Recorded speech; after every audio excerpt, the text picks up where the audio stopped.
السلام علیکم ورحمۃ اللہ وبرکاتہ۔ بسم اللہ الرحمن الرحیم۔ آئیے عرب کے دور جاہلیت کا کچھ حال آپ تک پہنچاتے ہیں۔ اقوام عرب میں دور جاہلیت میں ایسا کوئی گناہ نہیں تھا جو ان میں رائج نہیں تھا، ان کے اندر نہیں پایا جاتا تھا۔ یعنی اقوام عرب یا قبائل عرب دور جاہلیت میں ہر گناہ میں مبتلا تھے اور ان کی حالت بہت بدتر سے بدتر تھی۔ اور اقوام عرب کے اندر اس کے علاوہ کچھ ایسی باتیں بھی پائی جاتی تھیں جن کی بنیاد پر انہیں دوسری اقوام عالم پر فوقیت حاصل تھی یا وہ اپنے آپ کو دوسروں سے افضل جانتے تھے۔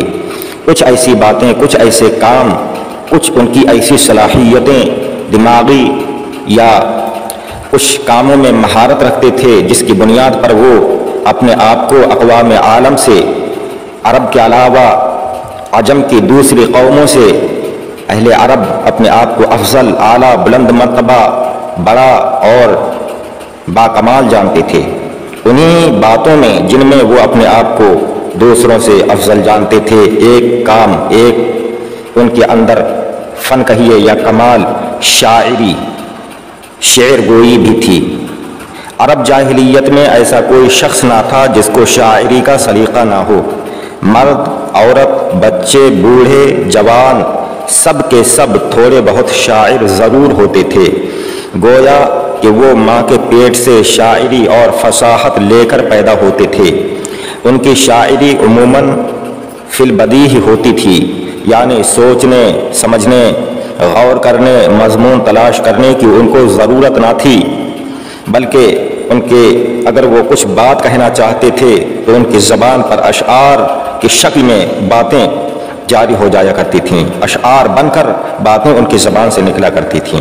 ان کو اپنی اس فصاحت اور قادر الکلامی پر اس قدر غرور تھا کہ وہ ساری دنیا کو اپنے آگے گونگا جانتے تھے، مگر قرآن کریم نے نازل ہو کر اہل عرب کے غرور فصاحت و بلاغت کی ایسی کمر توڑی اور ان تمام فصیح اور قادر الکلام اہل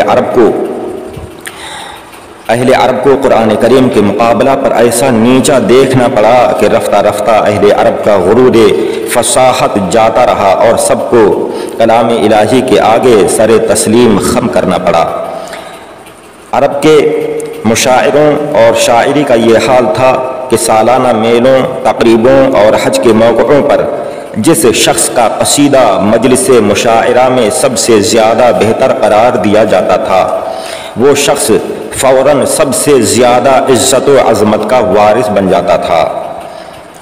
شاعروں کی عزت عرب کے لوگوں کے اندر ان کے نزدیک بہادر سپہ سالاروں اور بادشاہوں کے مساوی بلکہ ان سے زیادہ ہوتی تھی، اور حقیقت یہ ہے کہ قبیلوں کو لڑا دینا، قبیلوں کو غیر معمولی بہادر بنا دینا، لڑائی کو جاری رکھنا یا اس کو ختم کر دینا ان شاعروں کا، ان کی شاعری کا بائیں ہاتھ کا کمال تھا۔ بہترین قصائد خانہ کعبہ پر لکھ کر لٹکا دیے جاتے تھے۔ شاعری کے متعلق یہیں تک، باقی دوسری جو خرابیاں اور ان کے اندر باتیں پائی جاتی تھیں وہ انشاءاللہ تعالیٰ اگلی ویڈیو میں ہم بیان کریں گے۔ آپ حضرات ہمارے چینل سے جڑے رہیں، چینل کو سبسکرائب نہیں کیا ہے تو سبسکرائب کر دیں، ویڈیو کو لائک کریں۔ السلام علیکم، خدا حافظ۔